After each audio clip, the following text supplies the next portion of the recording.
wanted to talk about a little bit about what we've done so far with this car to get it ready for the Coyote swap and 10R80 automatic transmission. Like I said earlier in the other video, we relocated the battery. We actually got a power by the hour control pack without the PCM. I actually had the PCM with the Mustang, so I just had the wiring harness. I guess it's not a control pack, but got the wiring harness from them. They reprogrammed the PCM so we can get it tuned. Got all the wiring ready to go. All should be hopefully pretty plug and play once we get the engine in here. Got the power steering lines ready to go. As you guys probably know, if you've done any research on these Gen 3s and a lot of new vehicles, is they got electric power steering. Of course, that's not electric power steering, it's hydraulic, so we ended up having to put a KRC power steering pump on there. So wasn't bad. It was pretty easy to do.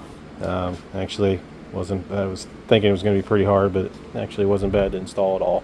So fit right on there, and hopefully it works out really well on the power steering system. So get that going. Did talk about the fuel system. We actually had a fuel pump and a EFI system on the old engine. It was a 445 FE big block. We had a Phytech, so we had an in-tank fuel pump, which it was a 255 liter per hour at 58 psi. Just doing too much research, I guess, trying to think that 58 is not going to be enough for this Gen 3, so I went ahead and upgraded to a 100 psi pump. It's also 255 liter per hour, but we'll regulate it down to the 65 that the Gen 3 Coyote needs. So as you can see, this car already had the shock towers removed, so hopefully it'll make it easy to get this engine in here. I'm still concerned about the brake booster. It's probably not going to fit, so that's going to be one of my trials and tribulations once we get this thing in there.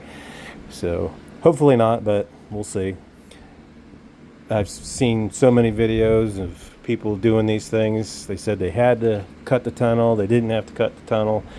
All depends on your mounting, your engine mounts. So hopefully this is one of those that doesn't have to cut the tunnel. We had the center console. I said that in the other video, but we have a center console in there that we're going to try to reuse. So having to cut that tunnel, it's going to make it tough on the existing original console there. But yeah, it's going to be nice when it's done. We've got that Mustang shifter in there. I got a Dakota digital dashboard put in. It's all wired up, ready to go. Just have to get the PCM plugged in, get the engine hooked up, and hopefully everything will read like it should. I've got one of those BIM modules. I mean, it's going to be hopefully reads the speedometer and all the other stuff that needs. The other thing with this car too is the coolant lines, the heater core lines, are actually ran into the fender. So we just went ahead and followed suit with all the wiring going back into the car. We actually ran. It's kind of messy. We're going to clean it up a little bit more, but we got all the wiring in there. That's the fuse box, of course. We'll get that covered so it's not so exposed. But you can see everything's going through the firewall, through the fender, so it's just nice and clean. We'll hopefully eventually clean that up and get it covered. So, but that's been an ongoing process. So hopefully it's makes my life easier and just looks better in the engine bay.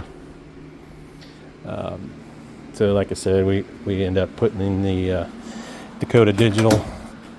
It does work, and it fires up, which is always nice. So everything's working. Got the volts. It says low fuel, but I actually drained the tank because when we changed the fuel pump, I drained all the fuel out of it. But the fuel level does work. I did check it, so it does work. So it's a good thing. But I got fitted into the original dash. As you can see, I got a little Ranchero emblem stuck in there where the radio delete is. It's kind of different. It's neat. So just something different that we're doing. We actually have in our car is the hidden stereo. So we've got the hidden audio. It's in the glove box, as you can see. That's that module that we're the BIM module that we're going to be plugging into the PCM, so it'll talk to the car when it's running. So, and it'll read all the information and hopefully give us everything we need: RPM, speed, like I said, temp. So hopefully that works out. It's going to be a fun project. It has been a fun project, let me say. You know, we cut the old shifter out. It was an automatic, the original was. So putting back an automatic, so it's not going to be a 4-speed or anything like that, or 6-speed or what have you. So we're happy with the automatic, and it's easy to drive. Makes it easy. We did put the Mustang gas pedal in. I tried to use the Mustang brake pedal. I couldn't get it to work around my steering column, so I just left the original. So it's pretty clean. It works. You know, I think it's pretty even there. It's not too bad. Used to be a lot worse. My old gas pedal was actually further back, so I actually like it where it's at now. So, but yeah, no, it's gonna be an interesting, fun time. Hopefully we get this thing rolling soon, and hopefully everything by Christmas we'll have this thing running. So stay tuned. Hopefully we'll have this next time I post a video. There'll be an engine in the car.